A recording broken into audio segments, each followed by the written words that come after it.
Hello students. मेरा नाम है जेपी गर्ग और स्वागत है आपका कॉमर्स मेरी जान के नए प्लेटफॉर्म कॉमर्स प्रेप पर। इस वीडियो में हम एक वैकेंसी के बारे में बात करेंगे। एनवीएस ऑडिट असिस्टेंट की वैकेंसी के बारे में बात करेंगे।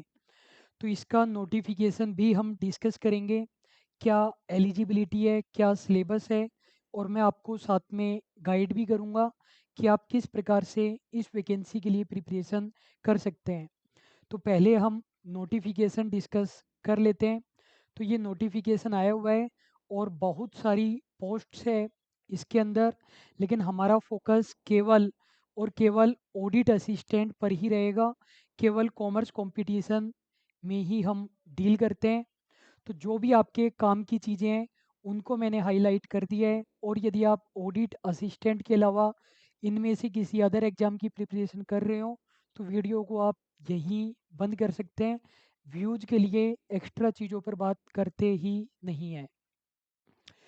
टोटल कितनी पोस्ट है ऑडिट असिस्टेंट की? टोटल 12 पोस्ट है। ये बात मैं काफ़ी बार बता चुका हूँ। एक जनरल स्टूडेंट को लगता है कि पोस्ट कम है तो हम फॉर्म नहीं भरेंगे। पोस्ट जितनी कम होती है कंपटीशन उतना कम होता है, सिलेक्शन के चांसेस उतने ज़्यादा होते हैं। फॉर्म ज़रूर ज़रूर ज़रूर से भरने चाहिए आपको। फिर अगले पॉइंट पर हम आ जाते हैं। लेवल 6 की जॉब है। मिनिमम एज आपकी 18 ईयर्स होनी चाहिए, मैक्सिमम 30 ईयर्स होनी चाहिए। जो भी एज रिलैक्सेशन है SC ST OBC उनको वो दे रखा है नोटिफिकेशन की, एक बार आप रीडिंग लगा लेंगे, सभी के अंदर सेम ही होता है। क्या क्वालिफिकेशन है? बीकॉम होनी चाहिए आपकी। क्लियरली बीकॉम लिखा हुआ है, तो कोई बीबीए नहीं, कोई एमबीए नहीं, कोई साइंस आर्ट्स कुछ नहीं, केवल और केवल बीकॉम स्टूडेंट्स के साथ आपका कंपटीशन होने वाला है। तो आप लोग ये पहले से ही जानते हैं कि बीकॉम स्टूडेंट के क्या सब्जेक्ट अच्छे हैं, क्या सब्जेक्ट वीक है। ये जो एक्सपीरियंस बता रखा है 3 साल का, ये डिजायरेबल है, असेंशियल नहीं है। असेंशियल केवल बीकॉम है। इस बात से बिल्कुल भी ना डरें कि जिसके पास एक्सपीरियंस है उसका सिलेक्शन हो जाएगा। ये एक्सपीरियंस में कंडीशन लगा करके रखते हैं कि गवर्नमेंट ऑर्गेनाइजेशन का होना चाहिए, सेमी गवर्नमेंट का होना चाहिए, किसी ऑटोनोमियस ऑर्गेनाइजेशन का होना चाहिए। तो ये किसी के पास भी नहीं होता है, जिसके पास है वो ये जॉब करने नहीं आएगा। तो ये वाला पॉइंट आप बिल्कुल भूल जाइए। अगली हमारी इम्पोर्टेंट बात है सिलेबस के बारे में। हम बात कर लेते हैं कि सिलेबस के अंदर यहाँ पर ये इन्होंने बता रखा है कि कहाँ कहाँ पर एग्जामिनेशन सेंटर आएगा। ये आपको खुद पढ़ना है। जिन बच्चों को कोई लगन नहीं है, कोई डेडिकेशन नहीं है गवर्नमेंट जॉब लेने की, वो बच्चे कमेंट बॉक्स में आकर के ऐसे क्वेश्चन पूछते हैं कि सेंटर कहाँ आएगा, सेंटर कहाँ आएगा। आप अगर ऐसा कोई एग्ज़ाम देना चाहते हैं कि आपके घर के पास सेंटर आए तो फिर आप रहने दीजिए।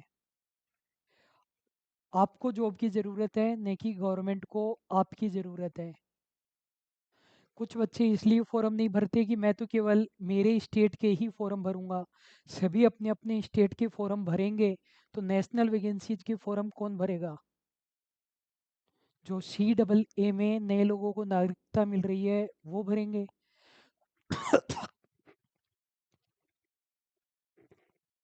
सॉरी। तो देखिए क्या क्या सिलेबस है। पहली बात तो केवल और केवल एक ही पेपर होगा, ऑब्जेक्टिव MCQ वाला पेपर होगा। कोई इंटरव्यू वगैरह कुछ नहीं होना। एक पेपर को आप क्लियर करेंगे, आप गवर्नमेंट एम्प्लॉई बन जाएंगे। क्या क्या सिलेबस है? 20 क्वेश्चन आएंगे रीजनिंग के, 1 नंबर का एक क्वेश्चन है। 20 क्वेश्चन मैथ के आएंगे। 20 क्वेश्चन इंग्लिश और हिंदी के आएंगे। कहने का मतलब 10 क्वेश्चन इंग्लिश के, 10 क्वेश्चन हिंदी के, 20 क्वेश्चन कंप्यूटर के आएंगे, और 40 क्वेश्चन आपके कॉमर्स पोर्शन के आएंगे। एक बात मैं हर वीडियो में बताता हूँ, यहाँ पर भी रिपीट कर रहा हूँ, जो नए स्टूडेंट जुड़े हैं उनके लिए, सिलेक्शन केवल और केवल कॉमर्स पोर्शन कराएगा। कुछ कॉमर्स वाले बच्चे इसलिए फॉर्म नहीं भरते कि हमें तो हिंदी इंग्लिश मैथ रीजनिंग नहीं आती। आपका कंपटीशन बीकॉम वालों से है, बीकॉम वालों में ये सभी के वीक है, तो इस चीज़ की टेंशन ना लें कि ये वाले सब्जेक्ट नहीं आते। दूसरी बात, कुछ स्टूडेंट को लगता है कि कॉमर्स वाली चीज़ें तो सभी को आती है, मैं तो ये वाला पढ़ कर के जाऊँगा सिलेक्शन हो जाएगा। नहीं होगा, आपका सिलेक्शन होगा कॉमर्स पोर्शन के कारण। इस 40 में से आप 38 क्वेश्चन करेक्ट करके आ सकते हैं मेहनत करेंगे तो। लेकिन इस वाले पोर्शन को आप पढ़ते रहिए, पढ़ते रहिए, पढ़ते रहिए। 50% या 55% या मैक्सिमम हद मार के 60% से ज़्यादा करेक्ट नहीं होंगे। अपना जोर अपनी स्ट्रेंथ पर लगाइए। कोहली सोचे कि बैटिंग तो मुझे आती ही है, मैं तो बॉलिंग पर मेहनत करूंगा, तो वो बैटिंग भी खराब हो जाएगी। जो आपका स्ट्रेंथ है उस पर आप फोकस कीजिए केवल और केवल। लेकिन इस वाले पोर्शन को भी इतना तो कम से कम तैयार करना है, 50% बने, ये नहीं कि देखना ही नहीं है। रीजनिंग मैथ में बताया नहीं है इन्होंने क्या क्या पूछेंगे, तो हम मान करके चल रहे हैं कि सब कुछ ही पूछेंगे। एक बार मैं आपको कोर्स के अंदर लेकर के चलता हूँ। हमारी दो ऐप है, एक कॉमर्स मेरी जान और एक कॉमर्स प्रेप। तो इसका कोर्स हमने कॉमर्स प्रेप पर बनाया है। पूरा वीडियो देखना, कोर्स के बारे में मैं आपको बताऊंगा, लेना है नहीं लेना, अलग अलग एग्जाम आए हुए हैं तो अलग अलग कोर्सेज लेने पड़ेंगे क्या। तो रीजनिंग के अंदर देखिए हमने कितने चैप्टर डाले हुए हैं, 25 चैप्टर्स डाले हुए हैं। बाकी रीजनिंग कभी एंड तो हो नहीं सकती है, कंप्लीट जैसा तो कुछ होता नहीं है। मैथ के अंदर बहुत सारे चैप्टर को हमने कंबाइंड कर दिया है, 16 चैप्टर है। लेकिन इन 16 चैप्टर के अंदर भी बहुत सारे चैप्टर है, जैसे रेशियो एंड प्रपोर्शन है, रेशियो वाला, प्रोपोर्शन वाला, एज वाला, मिक्सर वाला, एलिगेशन वाला, पार्टनरशिप वाला, इसी के अंदर ऐड कर दिए हैं। तो हमने पूरी कोशिश की है कि कंपटीशन एग्जाम में इनसे जो भी क्वेश्चन पूछे जाते हैं वो इंक्लूड कर दिए जाएं। इंग्लिश और हिंदी हम नहीं कराते हैं, मेनली हम कॉमर्स पोर्शन कराते हैं। लेकिन हमें लगा कि रीजनिंग और मैथ तो समझने वाले सब्जेक्ट है, तो वो भी हम ऐड करते हैं, मेनली कॉमर्स पोर्शन कराते हैं। तो इंग्लिश, हिंदी, कंप्यूटर हम नहीं कराते हैं। कॉमर्स पोर्शन के लिए मेनली कोर्स तो अकाउंटेंसी के अंदर सब कुछ आ गया, एनुअल अकाउंट्स अलग से लिखने की ज़रूरत नहीं थी। टैक्सेशन बोला है तो मेनली तो इसके अंदर इनकम टैक्स आएगा, लेकिन जीएसटी से भी क्वेश्चन पूछे जा सकते हैं। तो हमने अकाउंटेंसी डाली है, टैक्सेशन भी डाला है, इनकम टैक्स भी और जीएसटी भी, ऑडिटिंग भी पूरी डाली है, फाइनेंशियल मैनेजमेंट भी डाला है, जीईएम भी डाला है। एक बार मैं आपको कोर्स के अंदर लेकर के चलता हूँ। तो देखिए ये फाइनेंशियल अकाउंटिंग है, कॉरपोरेट अकाउंटिंग मैं अभी ऐड करना भूल गया। आप ये वीडियो देखेंगे उसके आधे घंटे के अंदर अंदर, ये वीडियो अपलोड होने के आधे घंटे के अंदर अंदर कॉरपोरेट अकाउंटिंग भी इसके अंदर हम ऐड करेंगे, क्योंकि केवल अकाउंटेंसी लिखा हुआ है नहीं कि फाइनेंशियल अकाउंटिंग। तो फाइनेंशियल अकाउंटिंग हमने डाल दी है, और आप पाएंगे बहुत सारे चैप्टर डाले हैं। टोटल फाइनेंशियल अकाउंटिंग के अंदर हमने 31 चैप्टर्स डाल रखे हैं। अब एक स्टूडेंट की एक स्पेशल कैटेगरी आई हुई है कि मुझे सब कुछ आता है, वो बच्चे बोलेंगे कि आपने 31 चैप्टर डाल दिए, इतने नहीं आते हैं। फाइनेंशियल अकाउंटिंग में 10 चैप्टर होते हैं, तो स्टूडेंट कंपटीशन है ना बहुत ज़्यादा है, बहुत ज़्यादा है। और ख़ासकर ये जो एनवीएस वाली वैकेंसी है, इनमें तो बहुत अच्छा खासा कंपटीशन होता है। ये बात मैंने बिहार वाली वैकेंसी में नहीं कही, बीएसपी एचसीएल वाली में वहाँ पर कंपटीशन कम है। लेकिन जो एनवीएस है, डी ट्रिपल एस बी है, ईएमआरएस है, इनमें कंपटीशन मिलेगा। जितना डेप्थ में पढ़ सकते हो उतना डेप्थ में आप पढ़ना। फाइनेंशियल अकाउंटिंग और कॉर्पोरेट अकाउंटिंग दोनों आएगी। मैंने आपको फिनेंशियल अकाउंटिंग दिखाई है, कॉर्पोरेट अकाउंटिंग भी अभी डलेगी। टैक्सेशन के अंदर अगर अपन बात करें तो इनकम टैक्स के अंदर लगभग 50 क्लासेज हमने डाली है, एक एक घंटे की। जो मिलेगा फुल डिटेल में मिलेगा, जिसको डिटेल से दिक्कत है, ऊपर ऊपर से करना है, उनके लिए ये कोर्स है ही नहीं। ऑडिटिंग की बात करें, ऑडिटिंग के अंदर भी लगभग 50 क्लासेज है, ऑडिट की हमारी बुक भी है। कॉमर्स मेरी जान से ऑर्डर कर सकते हैं, केवल 350 रुपीज़ में आपके घर पर पहुंचेगी। डिक्टो सेम बुक है जिस बुक से आप वीडियो क्लासेज देखेंगे। एफएम में भी सारे के सारे चैप्टर्स है, कुछ भी नहीं छोड़ा गया है, ईच एंड एवरी चैप्टर है। और जीईएम, जीईएम एक छोटा सा ही चैप्टर होता है, तो एक ही वीडियो है जीईएम के अंदर। जीईएम से क्वेश्चन बनते भी नहीं है, एक आधा क्वेश्चन बनेगा। अब देखो एक चीज़ हमने नहीं डाली, क्या नहीं डाली, हमने नहीं डाला ये बजटिंग। आप मेरी बातों को है ना समझने की कोशिश करना। पहली बात तो यहाँ पर बजटिंग एक सब्जेक्ट नहीं है। कुछ बच्चों को लगता है कि हमारी बीकॉम फाइनल ईयर में थी या सेकंड ईयर में थी, बजटिंग सब्जेक्ट होता है। यहाँ पर सब्जेक्ट नहीं है। बस्टिंग से कॉन्सेप्चुअल क्वेश्चन नहीं बनते हैं। मतलब जो सेकंड ईयर या फाइनल ईयर में तो वो अलग अलग दे देते हैं। कैश बजट का एक चैप्टर, सेल्स बजट का एक चैप्टर, प्रोडक्शन बजट का एक चैप्टर। तो बस्टिंग से कॉन्सेप्चुअल क्वेश्चन मुश्किल से एक दो ही क्वेश्चन बनते हैं। तो अभी हमने इसके रिगार्डिंग कुछ भी नहीं डाला हुआ है। अगर आएगा तो इसका केवल और केवल एक वीडियो आएगा, और हो सकता है कि नहीं भी आए। मैं 40 में से आपको 38 या 39 क्वेश्चन की रेस्पॉन्सिबिलिटी लेता हूँ। कितने क्वेश्चन आपसे हो जाएंगे। कोर्स लेने के बाद इस चीज़ के लिए परेशान मत करना, बस्टिंग कब आएगा, बस्टिंग कब आएगा। कुछ ऐसे बच्चे होते हैं, ये बोलेंगे कि हमने तो कोर्स ही बस्टिंग के लिए लिया था, बाकी तो हमें सब कुछ आता था, और यही क्वेश्चन पूछते रहेंगे, तैयारी करेंगे ही नहीं। हमारा एक क्वेश्चन सही करा दो, चाहे 39 क्वेश्चन गलत हो जाए, कोई दिक्कत नहीं है। तो स्टूडेंट हम पीएचडी नहीं कराते हैं।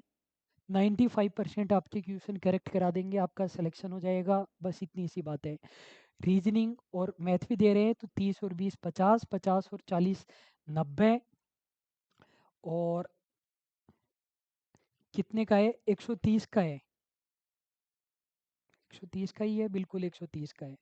तो 130 में से 90 या फिर 89 88 आप मान लो, उतने का हम आपको कोर्स दे रहे हैं।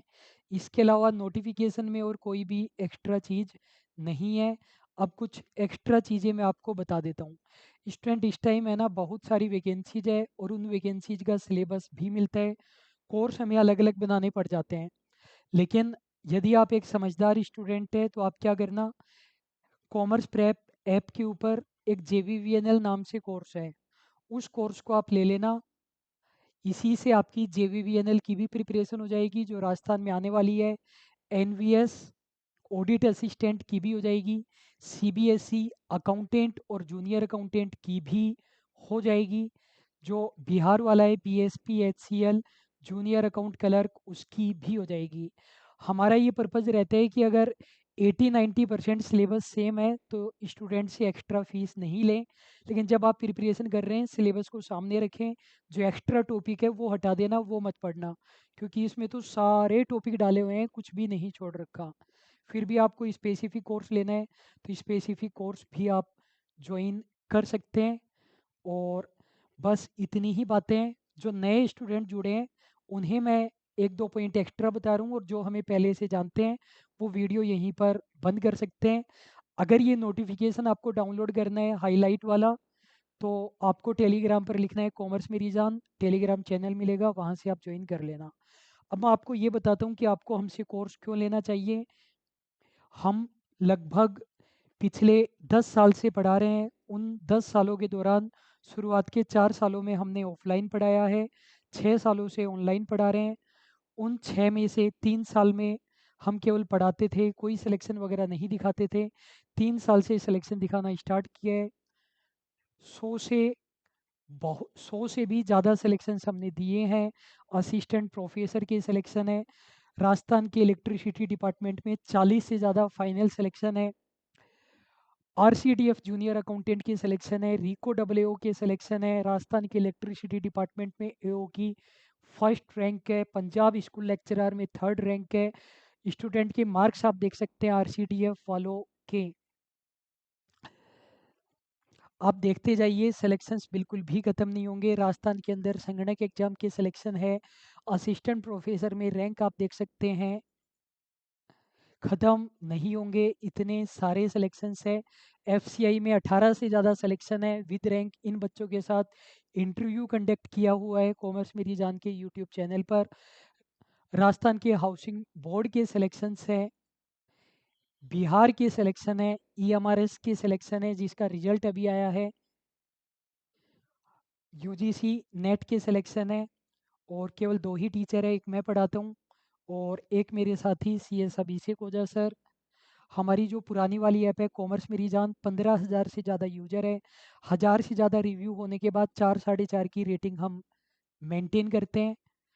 कोई तरीका नहीं है गूगल प्ले स्टोर की रेटिंग को मैनिपुलेट करने का, और वो भी इतने रिव्यूज के बाद में। 10 से ज़्यादा सालों से पढ़ा रहे हैं, डेप्थ में कराते हैं। जिनको ऊपर ऊपर से करना है उनके लिए कोर्स है ही नहीं। आपको 400 से भी ज़्यादा वीडियो मिलेंगे।